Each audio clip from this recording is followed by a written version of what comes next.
Yun, magandang araw sa atin dyan, mga minamahal nating followers sa iba't ibang sulok ng mundo. Ang tagal ho nating hindi nagpangita arit nagbabalik si Simang yan. Ngayong araw po, ang video natin ay magluluto tayo ng nilaras na mais. At hindi lang po basta mais, ito po ay kulay violet. Murado po ito kung tawagin dito sa amin. Tara na, samahan nyo akong magluto at tikman ang pinakamasarap na mais ng Oriental Mindoro. Siyempre, una ay giniling ko muna yung mais natin dun sa gilingan na nabili ko sa Shopee. Pagkatapos yung iba naman ay nilaras ko ng kutsilyo. Masarap din kasi yung medyo may buo at may nginangataka sa loob ng bibig mo. Pagkatapos ko ngang magiling at malaras yung mga mais ay naghanap na kaagad ako ng mga talbos ng sili. May nakita pa nga akong nakatumba na sili dyan at naawa nga ako. Syempre maawain tayo kaya itinayo ko na rin kaagad. Napaka-importante ho kasi sa akin ng sili at paboritong paborito ko yan. Hindi kompleto ang aming kainan kapag wala yan sa aming hapagkainan. Marami po yan dito sa paligid namin kaya naman alam na alam ko kung saan yung mga sikretong spot niyan. Yun nga lang po medyo naunahan tayo ng konti kaya konti lang yung nakuha natin at medyo maliliit pa. Sa mga hindi nga po nakakaalam, napakasarap pong pamares niyan sa mga nilaras na mais sa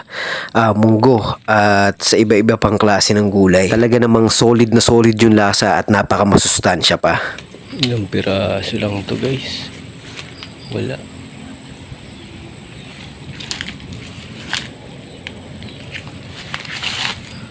Wala.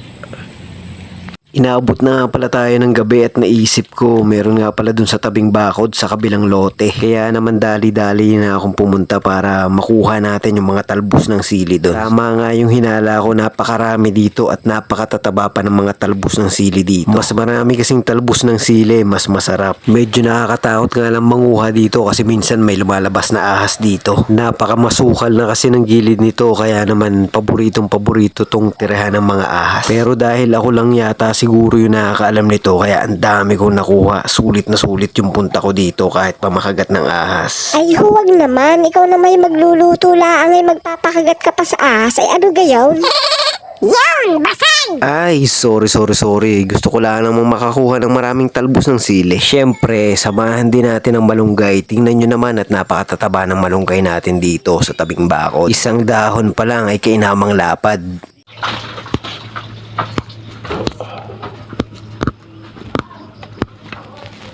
Naglalagato ka naman eh. Tara na, painitin na ang kawali at lagyan na ng mantika. At nang mainit na nga ang mantika ay ilagay na natin ang luya na pampadagdag ng sarap ng lasa. Halu-haluin nga lang natin ng kaunti hanggang sa umamoy na siya. Pagkatapos nga, isunod na natin ang bawang at sibuyas. Pagsasamahin ko na nga at baka magselos pa ang isa. Halu-haluin nga lang ulit natin ng kaunti hanggang ang kulay niya ay maging mamula-mula. At kapag nangamoy na nga yung bawang, isunod na nating igisa yung kulay violet na mais.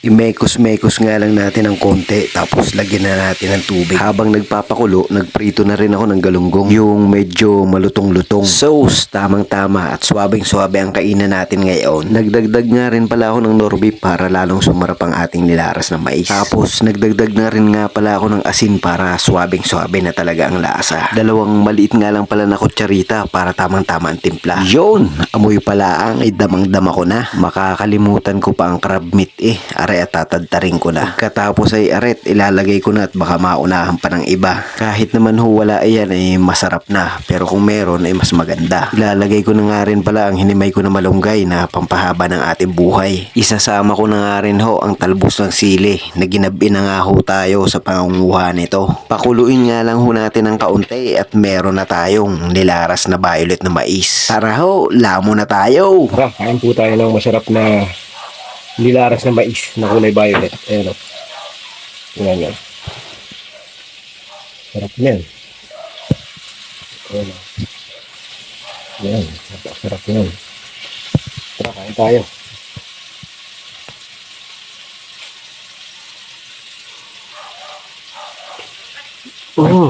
Sarap. Subukan nyo. Napakasarap. At masustansya talaga to. Ayun o. Sarap numasin yung luya. Maanghang-anghang. Pati yung crab meat. Nagsama-sama yung lasa nila. Napakasarap. Try nyo na to. Sarap. Yummy talaga. Ang sarap.